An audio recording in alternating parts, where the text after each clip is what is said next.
Hello, hello. Welcome to the Pure Desire Podcast on YouTube. I am your host, Trevor Windsor. This is a weekly podcast helping you take back your life from the effects of unwanted sexual behavior and betrayal trauma. Sexual brokenness impacts us all, men and women who are stuck in shame and are unsure if healing is actually possible.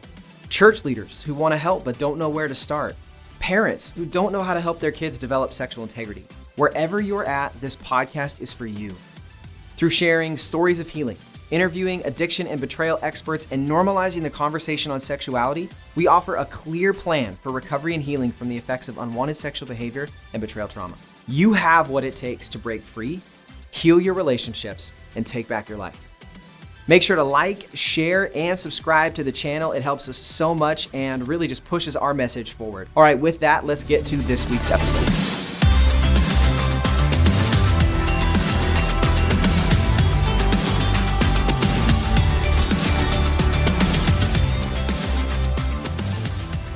Stuart Blade and Cooper Smith, thanks for being with us, guys. And for the first time on the podcast, appreciate you guys being with us.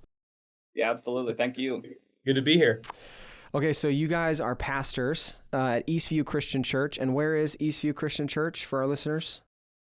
It's in Normal, Illinois. We're like 2 hours south of Chicago on 55. That's what it's called, Normal? Just a That normal, is correct. That is normal church. Oh my gosh, that's amazing. Well, today we're continuing our series called Stories from the Church. You guys are the second episode in this kind of ongoing series, and we're going to explore you guys' experience at Eastview of implementing Pure Desire groups and really talking about it from the front and the culture and all that you guys have experienced in this. And so, again, for you guys and for our listeners, this is an episode where we're trying to show everyone that it's not perfect. Show that this kind of implementation doesn't always work super clean or smoothly, but it is something that's worth the effort. So let's just jump in really quick here. And how about you guys establish who you are, what role you have, and how long you've been at Eastview? So my name's Cooper Smith. My role at the church is the high school worship pastor. But I'm just starting, I'm in my 5th year on staff now, but I actually grew up at this church as a pastor's kid. And so I've been here at the church since I was 3, and kind of grew up going to this church and growing up through the youth group and getting to pour back into the ministries that shaped me. And so, but a part of my job too is like I've been, so like today I'll be able to talk a lot from the student perspective and our student groups and kind of the work we've done there. So. Yeah. So then my journey with this church is my wife and I started going here in 2012 after our discovery, and ended up finding myself at a pastor's office where I thought I would experience a lot of shame. And I actually got the opposite, and he connected me with an accountability partner. And then in 2013, I found myself with my accountability partner leading a freshman group of boys for small groups. And that is how I got to know Cooper Smith. Cooper was in my small group through high school from his freshman to senior year. That's cool. And that's just one of those cool things that this relationship has continued. So I was a full-time firefighter for 14 years. And then I ended up resigning from the fire department and came here full-time in 2019. And I serve as the associate pastor of small groups here at the church. So today we just want to get into the groups at Eastview Church. So talk a little bit about how did the church first become aware of Pure Desire or start using Pure Desire resources? When did that happen? Give us kind of an overview of that. Yeah, that's honestly a great question. And we did some research to try and locate. Nice. And the best I can do is, I think 20 years ago, somebody came and found out about Pure Desire, and then a volunteer just started launching the Conquer series group. It wasn't long after that, they started 7 Pillars. Years after that, Betrayal and Beyond started. But essentially, those were part of our care group model. We had care groups on Thursday night, and Betrayal and Beyond and 7 Pillars and the Conquer series were all a part of that care group model. I know it was something that, that many years ago, it must have been something where you guys connected with Dr. Ted and somebody got, at that point, what wasn't it for men only and for women only? And yes, so, yeah, yes. That's cool to hear the history there. I'm just curious, Cooper, growing up in the church, was it something that you remember as a kid hearing about from the stage or knowing about ministries like this? Yeah, no, that's a great question. So this was something, huge part of my story when I was a student. And I think, and there were opportunities for me to share and to be open and to experience grace and to feel like I'm not the only one, like I'm not alone. But there weren't groups like that we had that when I was in high school, um, and so from there we've recently been able to. So about a year and a half ago, I don't exactly remember what prompted this. I think this is just something that I've been passionate about since it's part of my story. And so we had these things called fight nights about a year and a half ago, and Stuart was really helpful and really helped us get these going. But where we hosted high school students, all, guys and girls, and we had them show up to our sanctuary on a Sunday night in our at our church, and we showed the brain, or was it Brain Heart World Yeah. from Fight the Drug, Yeah. and we broke off into groups from there, guys groups, girls groups, separately with leaders, and then that kind of started the conversation, and then since then we've done some SI 101 groups, Living Free, and then we're hopefully going to be we're in the process of adding groups for high school girls as well. And so we've definitely had lots of bumps along the way, but I'm excited for what God's going to do through these groups, or continue through these Yeah. groups. Yeah. So let's get into some of those bumps. I mean, I think that knowing the church and the culture, this is not a topic that it's like it gets brought up and everyone's like, oh, yep, we're going to do that. Everyone, let's just jump on board. So what were some of the initial hurdles that Eastview ran into when starting to implement language about sexual brokenness and sexual health, betrayal trauma, and then really starting groups too? What were those hurdles? Just going back to that original question, that's one of our hurdles, is just getting advertisement out, getting the word out about these groups. And one of the things that we've been doing recently to overcome that is I've just been going and visiting counseling offices and ask, hey, do you have like a team meeting time that you guys come together, and then like come to find out they're like, yeah, we do on Monday at noon. We all just have this big meeting. And so I just asked, can I get 20 minutes of that time, and going and just announcing our groups, letting them know the types of groups that we have. They get to know me, get to know my heart. And that has been one of the most, I mean, sadly, one lady has been attending our church for 20 years, was a counselor at this office. And she's like, why is this the first time I'm hearing about these groups? And that's just like, that's kind of like one of those hurdles that we have of just how do we continue to beat the drum to get the word out about these.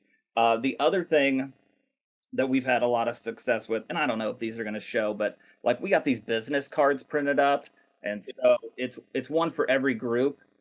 So currently we have 7 Pillars, Betrayal and Beyond, Hope for Men, Unraveled, and the Conqueror series. And for a really cheap price, we got business cards made for every single one, and we've been dropping those off at counselors' offices in town as well. Wow. Just because we believe the church is the place where you can find healing, and in the group context with this material, we've just seen that happen time and time again. Coop, anything for you? Yeah, and again, like I just kind of speak from a student perspective. So we have a this is just for context. Our youth group, we have about on any Sunday, we have 250 to 300 high school students, and then same with junior high.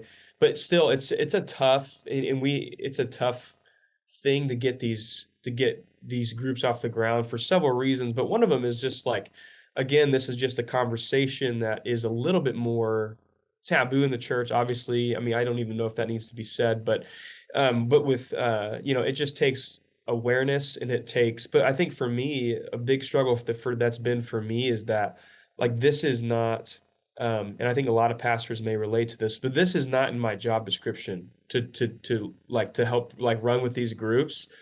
I'm a worship leader, I'm a worship pastor, I do music, and I lead other things as well. And this is something I'm really honored to, like, shout out to the guys that I lead. I've really loved, I know they'll probably listen to this, and I'm just really grateful for them.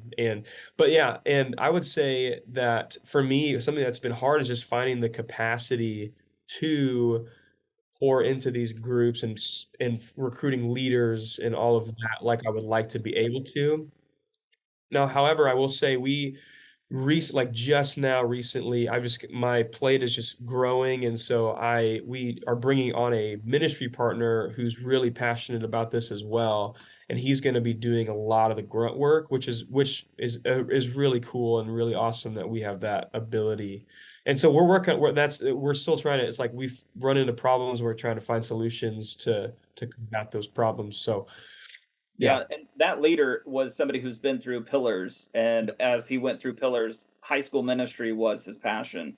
So that was a really cool thing for us to just say, all right, you've been through this material, now take it to the high school and run with it. So other ones that I would say we're just getting leaders. I'll give you guys a kudos to the group leader training. We've made that a requirement for our group leaders, and that honestly was such a blessing for me. Because that just took something off my plate of getting somebody trained and getting them ready to lead. So we had the kind of like you guys have your requirements of you've been through the material, 6 months of sobriety. Whoever your leader was, they sign you off to be a leader, and then we make them as best we can. We try to make them a co-leader, and then we've just tagged on the group leader training. And as soon as they get their certificate, they send that in. If they paid for it themselves, we just reimburse them the $60 and send that right back to them as a thank you for completing that. Wow.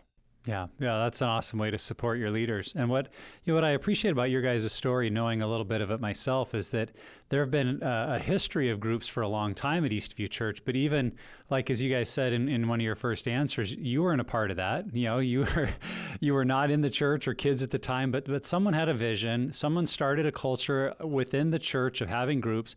And I know you're at a larger church where that hasn't always been embraced like at the main stage level and hasn't been like the core theme that our church is going after. And I think that's an encouragement to a lot of our listeners because there may be in the place that you are, although I know you guys are starting to experience more successes now, and we'll get into that. But for a lot of people that are doing groups, they're in similar places where God did something in their life. They're starting groups at their church, but they feel like, man, we just can't get our staff, our pastor to announce this from the stage, or they won't put us on the website, and they get really discouraged by that. And yet I think in some ways Eastview Church is a real testament to the power of motivated volunteers, people who are willing to continue to operate kind of under maybe the larger structure of a church, but to be kind of a subset, a ministry that's having a deep impact, even if for a long time it hasn't been embraced by the whole church staff. Because, let's face it, the larger a church gets, the more it has on its radar, the more it has on its plate, the more there is to announce. And some focuses just don't make their way up that scale right away. And yet at Eastview, there were people that persisted and just kept leading groups, kept, passing it off to the next, so that when you guys came to the church or were old enough to be in group, there was still this culture happening. And so I kind of pause to say that to those who are listening that feel like, man, it's just us. Our pastor's not really supporting us. What do we do? Just to say to you, there's a lot of impact that you're having. And as you'll hear in a little bit here, over time, that does start to influence a church culture in larger ways. And I wanted to say, as I'm listening to you guys talk about these hurdles, the whole heart of Pure Desire is not to create little Pure Desires around, the world. It's to equip the church to do the work of the ministry in their church. And so I hear you guys have these hurdles, but you come up with really creative solutions, finding a counselor's office or offices and, getting face-to-face time with them, creating business cards with QR codes that, create not secrecy, but create confidentiality for people to, look into these groups. So I applaud Eastview on the work that you're doing. And I hope that this is an encouragement too to churches that are listening. Like, this is not something you have to wait on Pure Desire to solve your problems. You can be creative and customize it to your community. Yeah, I would say we're standing on the shoulders of giants. That's just that quote. I think it's Isaac Newton. There are guys who paved the way, and we're carrying on the torch of what guys before us had done. And what they did was a lot of hard work, and I want to just recognize those guys for that as well. Totally. So tell us a little bit more about that challenge of having groups that are operating at a church, but not necessarily having like the stage presence or getting announced. Because I know you shared with me, Stuart, like a while ago, hey, for the first time from the stage, we're getting an announcement. This is so exciting. But talk a little bit more about the challenge when you don't have maybe leadership at the top that's, blowing the trumpet for groups, if you will. How have you addressed that challenge, and what have you seen to be successful when that wasn't happening? I would say the most success we had was just through people sharing their own story and then what Christ had done through their story. And in 2020, we got an event. We snuck it in right before COVID. And we had a men's morning, so 120 guys came, and I just shared my testimony and had that opportunity. And then we talked about 7 pillars and the groups, and that gave a lot of guys freedom to feel safety of sharing their story. And then also being like this is a safe topic to talk about, even if it's not yours. I just had coffee with a dad the other day. So his son they found pornography. And so that talk from 2020 made him remember, hey, and I got a text and said, hey, can we grab coffee? And so just the willingness to share your story just opens up doors within the church. Yeah, I also had a similar moment.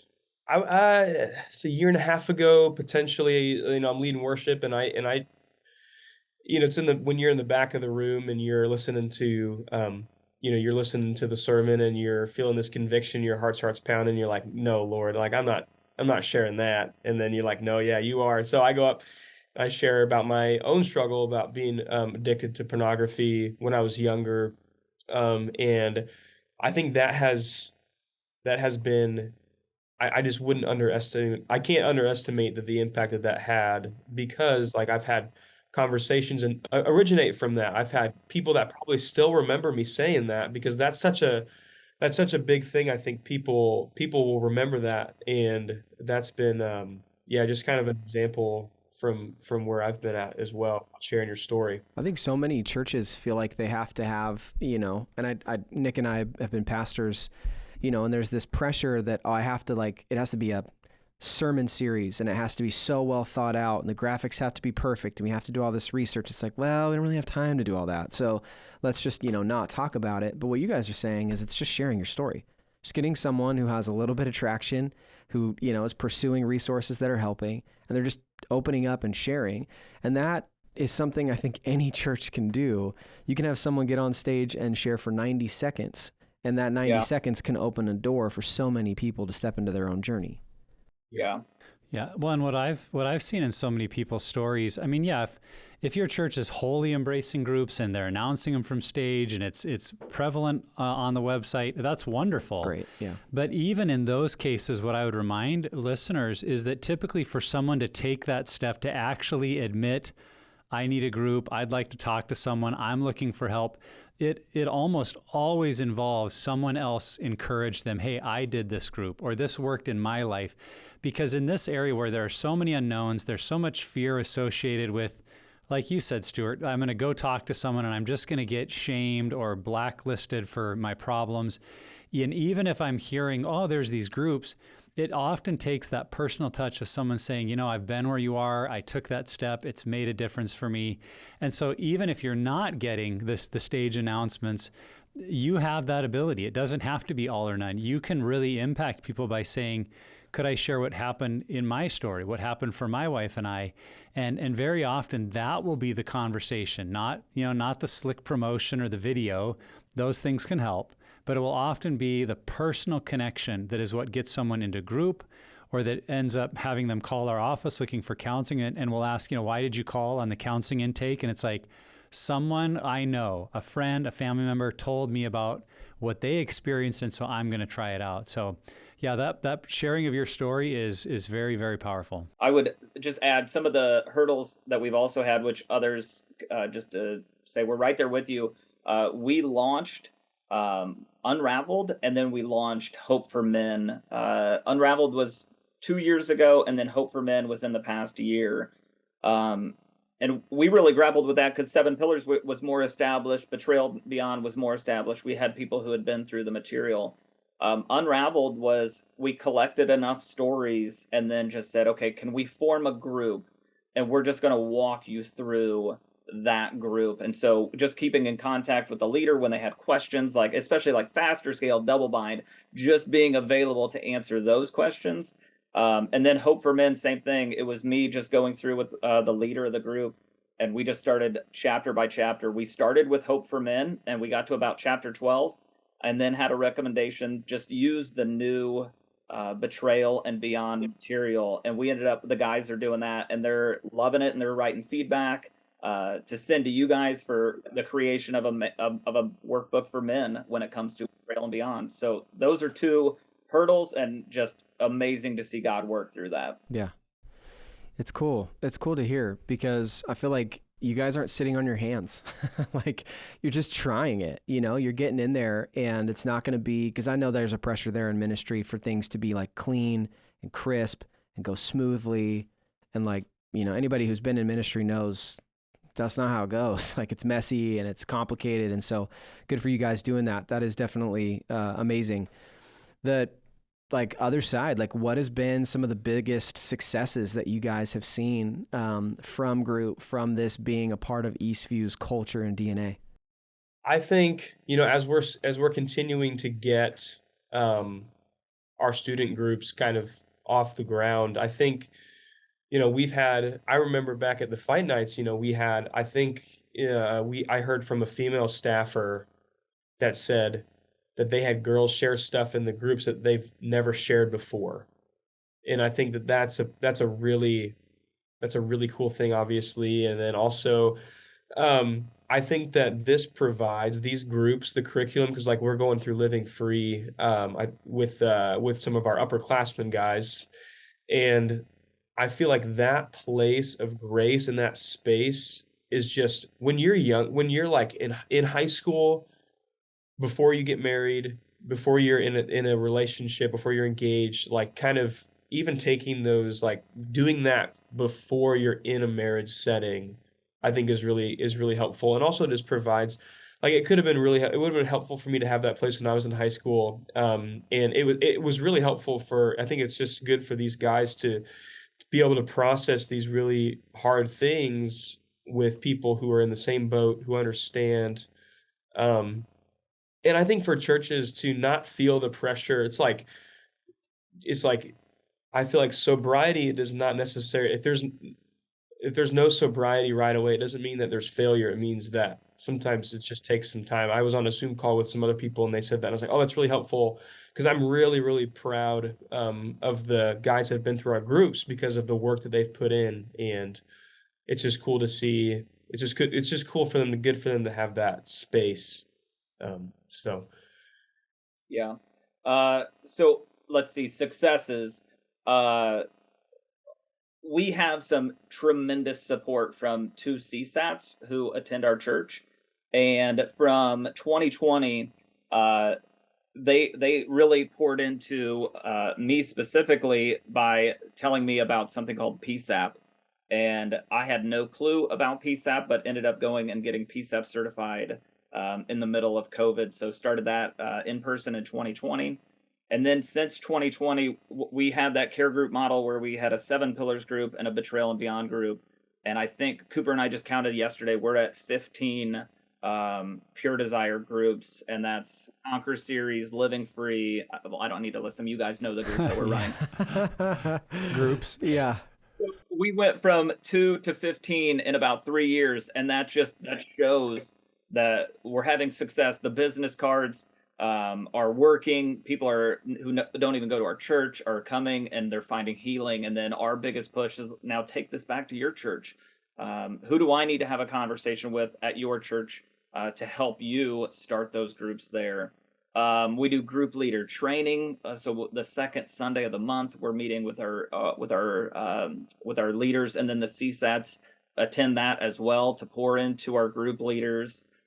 And then, I mean, you literally get to see individuals, you get to see marriages, you get to see families just absolutely restored. And I don't know who you had on the podcast the other day, but he was talking about divorce, of like the impact that we can make if we can stop the divorces, like how the ripple effect that's having there. Like, I just see that as just one of the just deepest successes that we have of just being part of Christ's redemptive story in marriages. Yeah.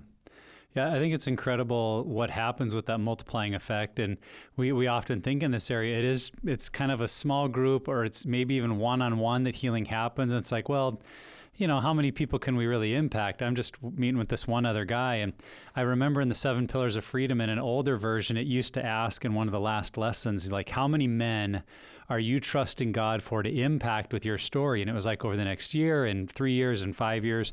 And I remember writing down the 5-year number, like I'd hoped I could impact maybe 100 men. And I thought that was a huge number. And I remember going through several groups and seeing that again and looking back and realizing that not that I'd met with all of these men one-on-one, but that the number of men I'd been able to impact because we'd done groups at our church and those groups had multiplied, and then other churches in our town had heard about it and they'd started groups, and I'd been able to share my story in front of our church and then been invited. I started out, it was in the thousands of people who had been impacted. And that doesn't mean every single one of them had gone through group and their life was changed and they'd say it was because of me, but it was to say there had been impact there that I never would have seen coming. And so when you guys say, 2 groups, now up to 15, I think that's the same mindset of when we run a group and we invest in it and we lead people well towards wholeness, it multiplies. And so if 2 groups the next year becomes 4, and granted, that's not always perfect math. There'll be attrition or leaders that stop leading for various reasons. But 4 to 8 to 16, it starts to get exciting pretty fast when you realize, wow, that could, we're kind of on this bell curve that could take off. And so I would say to someone, if you're more in the place of, well, right now my story is impacting one other person. Okay, well, you're kind of at that bottom side, which is okay, 1 becoming 2, but to stay faithful, to do what God calls you to do, because 2 become 4 and 8, and as it multiplies, man, it can grow at some point. And you guys now are starting to see that exponential growth of, wow, we're just getting to invite so many people in because so many people have been trained, but that happened over time. Yeah, I was just going to say, I think, if you guys started having these conversations 10, 15 years ago, I think some people assume that a large church who's been having groups for 15 years would have hundreds of groups and it's just blowing up. And it's like, look, 15 maybe doesn't sound like, and I know for me, when I first started groups, it's like, I want 45 groups in this 200 person church. Let's do, it's like, okay, calm down. It's not going to happen, right? I've clearly never been good at math, but I think that it's important. I keep coming back to it. I can't get away from it. But I think it's cool to hear that you guys have a significantly sized church and that 15, that's solid, but it's also not, you have 150 groups. And so to keep that in mind, regardless of, wherever you are listening right now and the size of your church, that the fact that you're having groups creates that opportunity for that exponential growth, for sure. And just to give some people some encouragement of this, when I came on, I was like Cooper, where none of my job description was anything related to Pure Desire. That was under a different pastor who had the care groups. And then in 2020, once I was trained in the PSAP, they said, you know what, we're going to give this ministry under you. And then 10% of my job description. And then with the group growth, it's been like, okay, let's move 30% of what you're doing to be allocated to this. And that's just showing the more that we've poured into it and invested in it, the more the church is saying, you know what, this is valuable enough. We're going to start putting your time towards this. And that's been it's such an encouragement. It's amazing. Yeah. So what are ways that you guys have seen your Pure Desire groups make an impact on your church and maybe even on your community at large there in Normal, Illinois?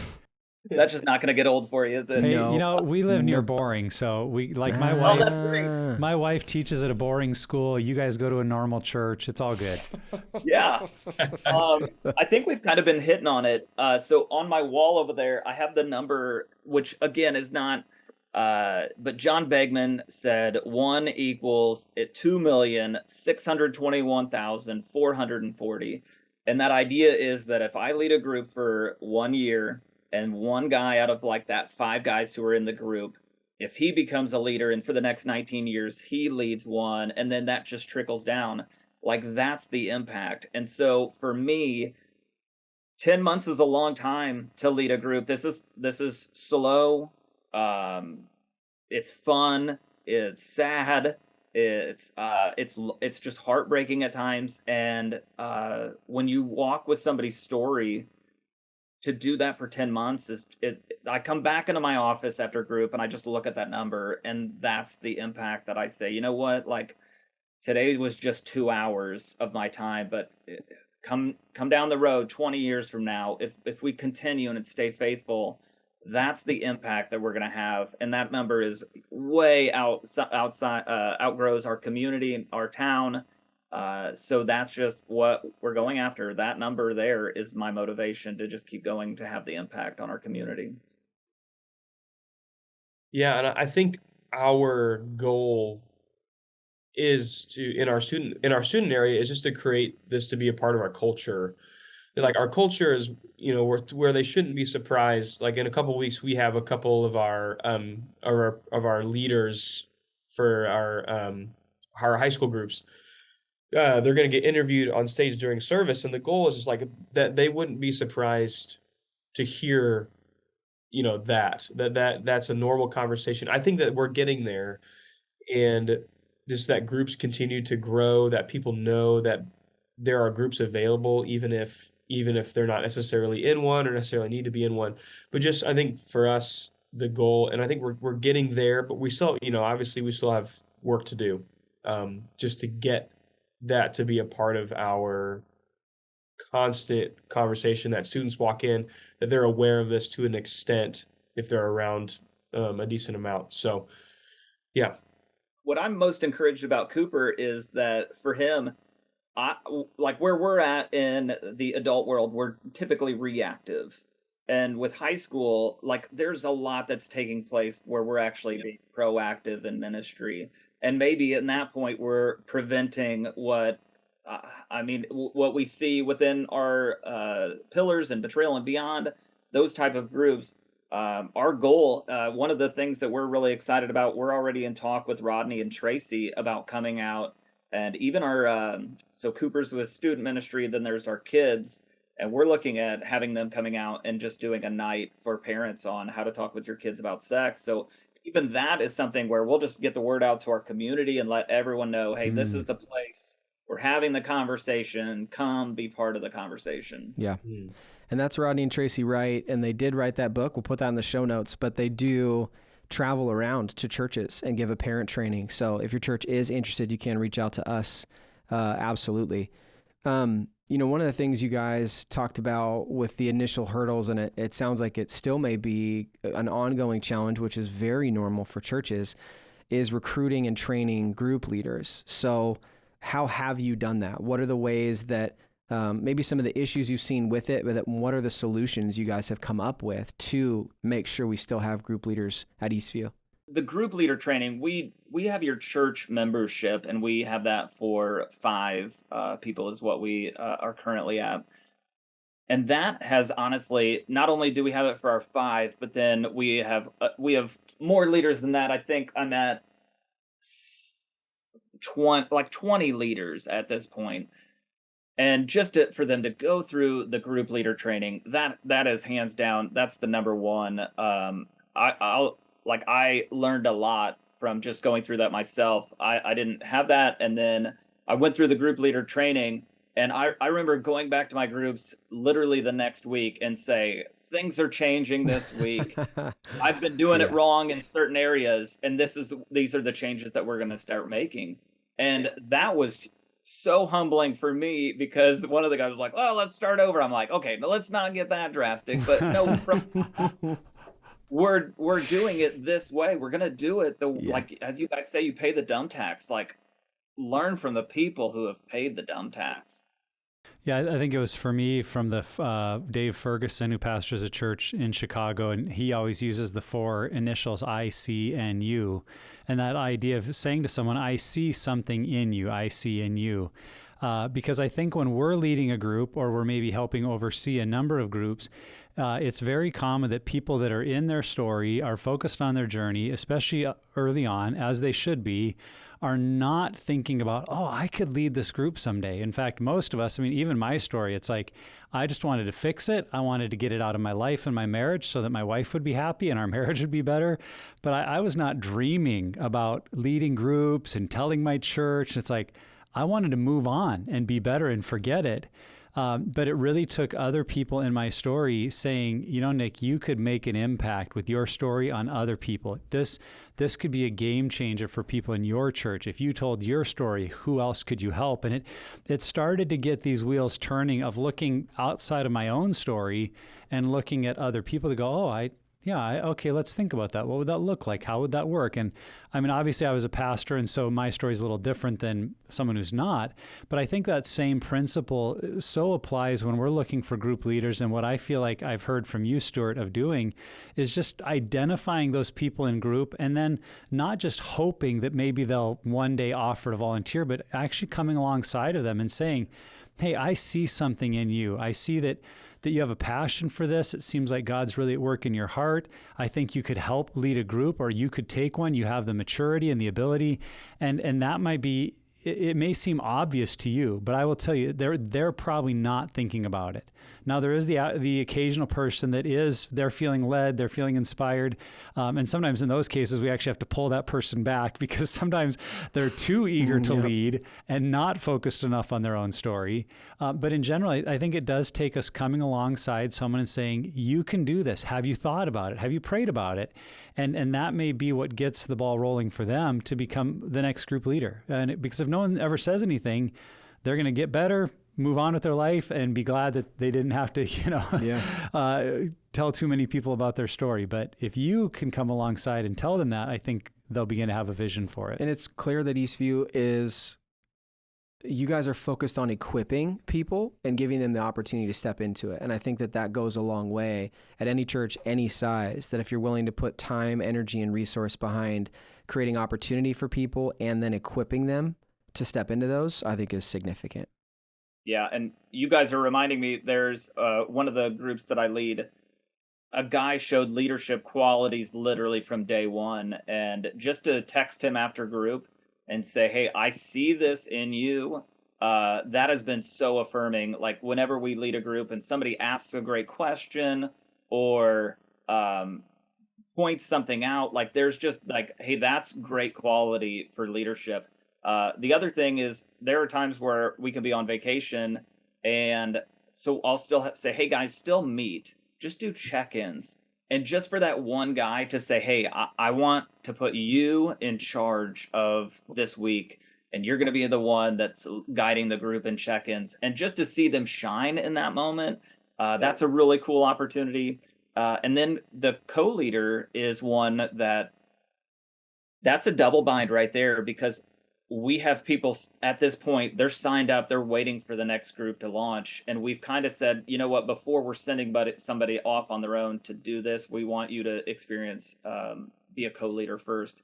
And I kind of relate this to myself. When I was an EMT basic, I was a basic for 4 years before I became a paramedic. And what I wasn't doing a lot of was I wasn't watching what the paramedic was doing. I was just making sure that I was doing the job of a basic and doing my job really well. And then when I became a paramedic, it was kind of this eye-opening experience of I should have been paying attention to you guys. What was I doing all that time? Yeah. But the reality is that was not my job. And so when somebody's in group, it's not their job to watch how the leader leads. Yeah. It's their job to focus on themselves and find healing.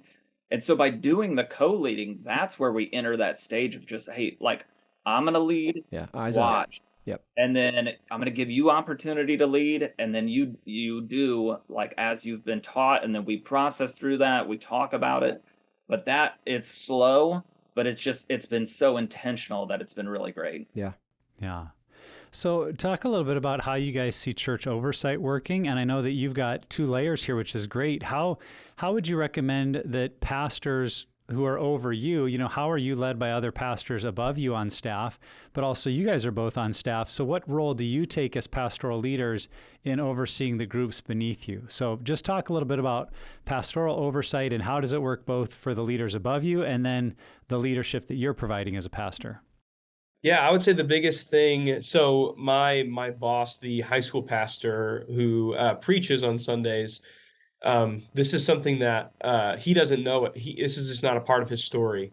And so I think for me, it started with explaining to him, being like, hey, like this is what it's like to have this type of addiction. And he was like, I had no idea, and I think that that was a helpful conversation to have, to be like, hey, it's not just a try harder, just don't do it, mention it for 5 seconds in a sermon once every 6 months, and then think that that's hitting the mark. And there's no fault to anybody that does that. It's just it's a part of, I mean, obviously it's just a knowledge and awareness thing. And so and in the last, since I've talked with him and just kind of explained, he's done a great job of just making that a part of his language, talking about it in the pulpit. And I think that has been really, really helpful from a student perspective. And then also, I think for me, again, like I said, my job description, this is not in my job description. And in seasons of busyness and seasons of, like, we're just having a lot of staff transition right now, just with, as churches do. And so my job is going to increase a bit here in this fall. And so it was really, we had an opportunity where God provided a leader for me to be like, hey, like, can you take and run with this? Because he's passionate and he's going to do a great job. And so that, as someone that's not in my job description, as I'm sure there are people who are listening to this, that this is extra stuff for them to do. And it's an honor to do it, but sometimes it becomes, sometimes it's, you just wish you could invest more into it. I would say for myself, I am absolutely blessed by my director. He's part of my recovery action plan of, if I were to have a relapse, like, he is my notification, like, so wife would be first, and then within 24 hours, I'm having that conversation with him. So that was, man, that's a courageous step, but I can't emphasize it enough of, like, what that opened up for us as conversations for the future was absolutely amazing. And just the accountability that we have with one another, just from one of us saying, hey, I'm going to include you in this part of my life. And for him, like, that vulnerability, just vulnerability begets vulnerability. And that has been a huge blessing.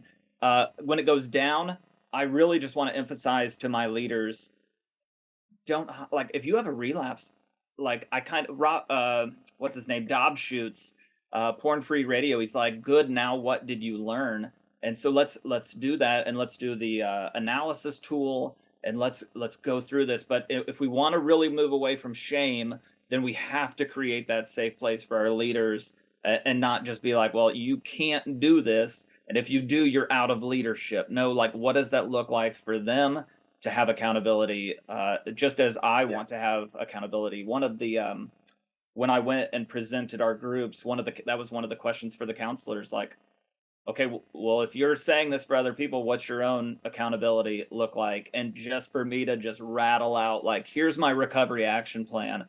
I don't have any shame about that, like, because God has done such an amazing work here that I'll tell it to whoever's asking. You want to know, like, this is how I am safeguarding. This is how I hold myself accountable. Yeah. And Stuart's a part of my recovery action plan. So, I mean, we just trying to, because we know how it is. It's just important to have that accountability. Yeah. In ministry. I love that the counselors were like, prove it. And you're like, all right, cool. Here you go. Oh, yeah. That's what's up. Yeah. Oh, and that recovery action plan was, I mean, literally just laid it out. Like, I was like, these are my natural consequences. These are my logical consequences. Like, I want you to know I am living this out. Like, I love this ministry. Not only do I love this ministry, but I apply it. Yeah. I'm not just saying it from somewhere. It's real for me. Yeah. And that's when Stuart got offered a job as one of the counselors of the practice project. Okay. So you guys are both pastors at Eastview. And I love this question, because as pastors, you're thinking through, if someone were to approach you, how would you encourage them? So let's say someone is not on staff, but wants to bring Pure Desire to their church. What is the best way to introduce it to their pastors and leaders to get buy-in? If we don't share what God has done, I feel like we're doing a disservice to what the work of Christ within us. And I'm kind of like David. I'm that dude that, like, I will tell you how ridiculous I have been in my life because it's only going to glorify God. And so the more that you learn about the messiness of my life, the more it just shows of God's redemptive story. And I think that has been one of the biggest successes that we've had. We're in a season, we're just in a hard season of ministry, to be honest with you, at our church. And as we're walking through this, even the pure desire language has been part of, like, as we've experienced betrayal, like premature forgiveness, accountability, like all those things have come up in conversations here. And it, like, as when that becomes just part of the culture of your church, it is something that's incredible. And so for other churches, like, this is absolutely an amazing ministry, and that's our goal, is that we do that for, like, we've in my Monday night group, half the guys don't even go to our church, and so we're in 6-3 next week, the 2-weeker 6-3. And as we finish, we're already having those conversations of saying, okay, who do I need to go talk to take this and bring this to your church? Because I want you to take this and you share your story. I'll be right there beside you in that meeting. And then let's talk about how we roll this out. Yeah, something that comes to mind for me when you're sharing with pastors is I think there is an element, and you were alluding to this, Stuart, that the more we've done our work and keep doing our work, and it's like, I'm all in for myself, and then I'm sharing about the groups out of that story, and hopefully from a place of ongoing humility and brokenness, and not feeling, I think sometimes when we're trying to talk to a church, we maybe feel the need to like prove it and be a little puffed up of like, well, I'm so great now. And we almost come across in a false perfection that a pastor can pick up on, like, okay, what's really going on? You know, are you really living this out? Or we go in our excitement too early. I think I experienced that as a pastor. If someone came to me all excited about a new idea and there's something I've been doing the last couple of months, there's a part of me to be like, okay, chill and come back in a year. And if you're still that excited, then let's talk, because I wanted to know that it was more than just the next fad or thing. And so if you are in that place, man, this is so good, my church needs it so bad, but you're in your 3rd month of group, like the best thing you can do is like go to group, stay in group, do all your work, do extra work, make all your phone calls, lean into your recovery so that when you go talk to your pastor, it's hopefully been 10 months to a year, you're at the tail end of that group or starting the 2nd group, and you're still in a posture of learning and growing. I'll just tell you, as someone that used to have people come to me and pitch a new ministry idea, that would mean a lot more to me of there's some seasoning here, they're still invested in it, they're still humble about it, and they're just inviting me to consider an opportunity as opposed to telling me what I need to do as the pastor to help our people, because that would make my defenses go up. So I think just be aware that your posture about healing does speak a lot, even when you go to talk to your pastor. And I mean, we've all been there at some point in our life, if we've been in the church or get excited about something where it's like you almost get so excited about the idea that you forget about why you're doing it in the first place. Like, I want everyone to experience this. It's like, chill, bro. You haven't even experienced it yet. You're in week 2 of Sexual Integrity 101. Like, give it a minute.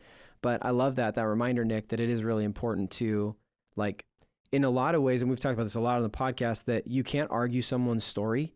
You can argue someone's theology or perspective on something, but if someone shares their story, you can't be like, no, you didn't experience that. Like, and so that idea that if I actually lean into healing and recovery and I have that story, that becomes not great language, but almost becomes a weapon that you can use to fight for other people to step into recovery and healing. And that's something I've heard from both of you guys so far a lot in this episode is how important story is. Yeah, absolutely. And I like that it's not until Pillar 7 that we're talking about those next steps. Like, so it's not mentioned in the beginning of saying, hey, what are you doing next? No, that comes like, all right, we're 4 weeks away. What's next for you? So guys, really appreciate your story, what you're doing at Eastview, that you guys are living it. You're leaning into helping others as well. What kind of encouragement would you want to give to churches or to church leadership when it comes to the value of having pure desire in their church? Like from your experience, how would you just elevate this for others to say, man, this is worth the time and investment, even if, as you guys said, like even if it's not in your job description, why is it worth leaning into this?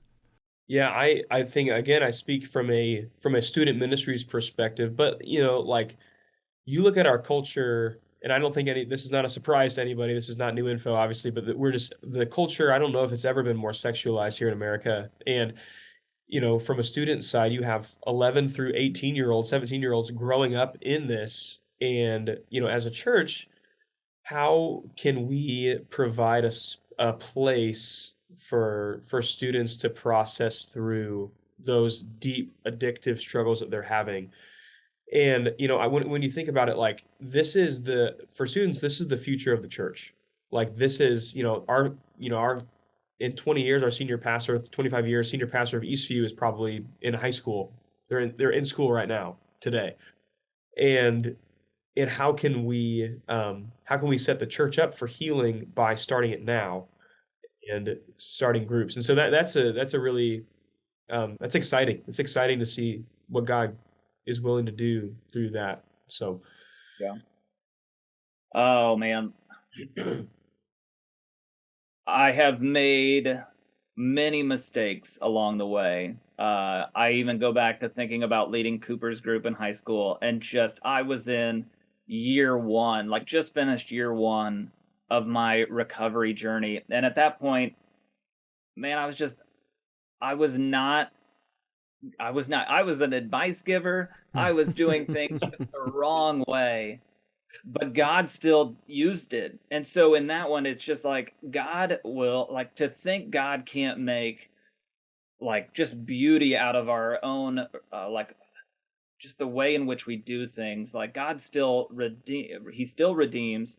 He still takes what like our best attempts, and he can work his glory through that. And so even for this relationship with Cooper, I remember going to his parents' house, and I'm sure they were just sitting there saying like, "Oh my gosh, can we get a different small group leader?"